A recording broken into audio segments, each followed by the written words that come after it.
Listen, I've seen a lot of things watching anime for over a decade seasonally anyway. But watching a teacher worship their student as Jesus Christ themselves, the second coming of God, because said student is her favorite fan artist and she's an absolute weeb. Only to have a witch in training solve IBS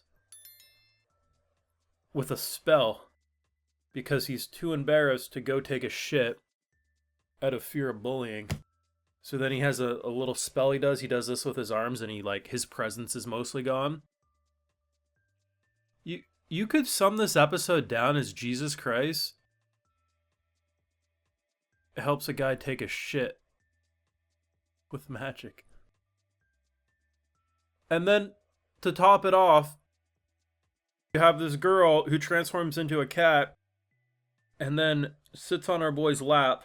And I'm waiting for the punchline. I'm like, please, for the love of God. Apparently, if she falls asleep, she'll turn back into a human.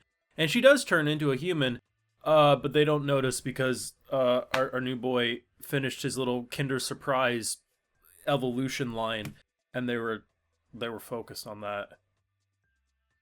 I've thought episodes 3 and 4 were less funny than episodes 1 and 2, but I also said I thought episodes 3 and 4 were probably the better episodes just because it got you to understand things more than just slapstick comedy. But I gotta be 100% real. Episode 5 is the perfect blend of the first two episodes and the last two episodes we just saw. Because while I still am learning a bit more about characters we're gonna deal with, this shit was the funniest stuff I've seen in this show yet. And if you're still looking at this and not seeing how this is literally the Gintama of witches, I can't help you. I got this full and cut thoughts over on my Patreon. You want to support my work, see my full live reactions over there exclusively.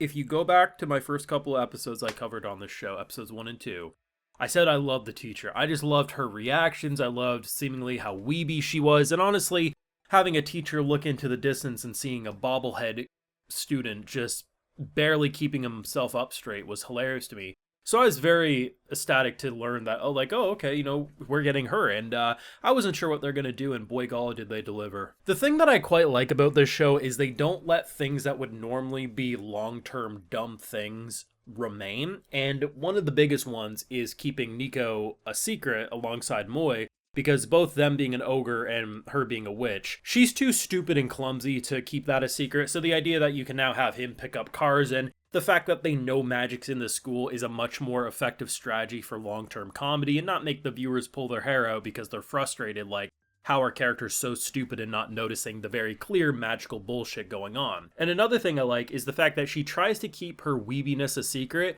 and this student literally kicked down the door and said, embrace your inner weeb child. So she overhears the one student who apparently is a fan artist on Chitter. But gotta love the way they get around like name drops and stuff. And she's like, I can't let her know I'm a huge fan because, it'd be weird or this, that, and the third. And I love how said student already knew because she dropped a keychain. She's referenced anime and stuff in the past. And then when she goes over, she's like, my child, you must embrace it. Do not hide from your true desires.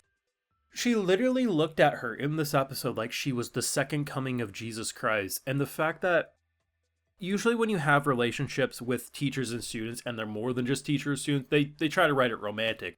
This isn't. This is spiritual, like, religious undertones, and I'm just absolutely here for it.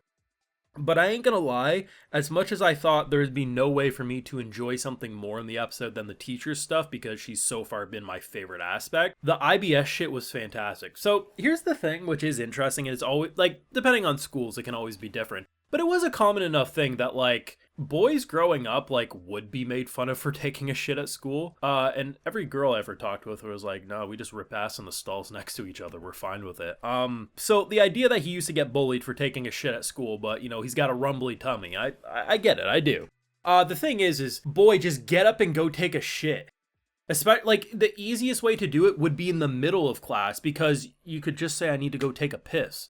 You go, the stalls are probably going to be empty, and then you rip ass and you get back to class. Guy's too embarrassed, whatever. So we give him the little spell. And he just suffered, like, I can't believe how bad he suffered. Like, he has to be an idiot.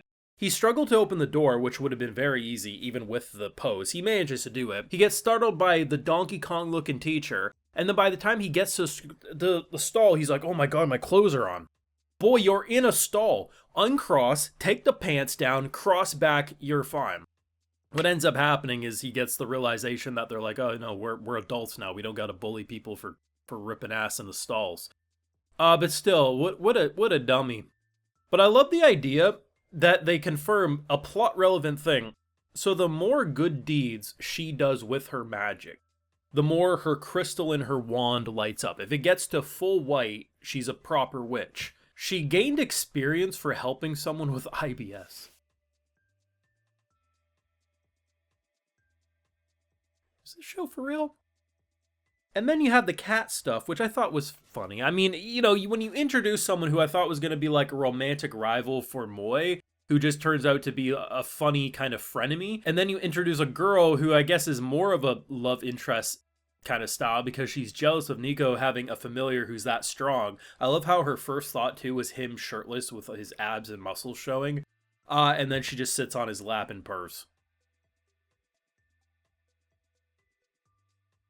Like, this show is dumb as hell. Whether it's the funny ass references they do and the full ass Demon Slayer parodies and everything else they do, to the original bullshit that they decide to go with, like IBS meets magic. I have no idea what they really want to do, but if you explain the show to me prior to me watching it, I would say that probably sounds like a good 12 out of, 12 episodes, 10 episode show to watch in a season.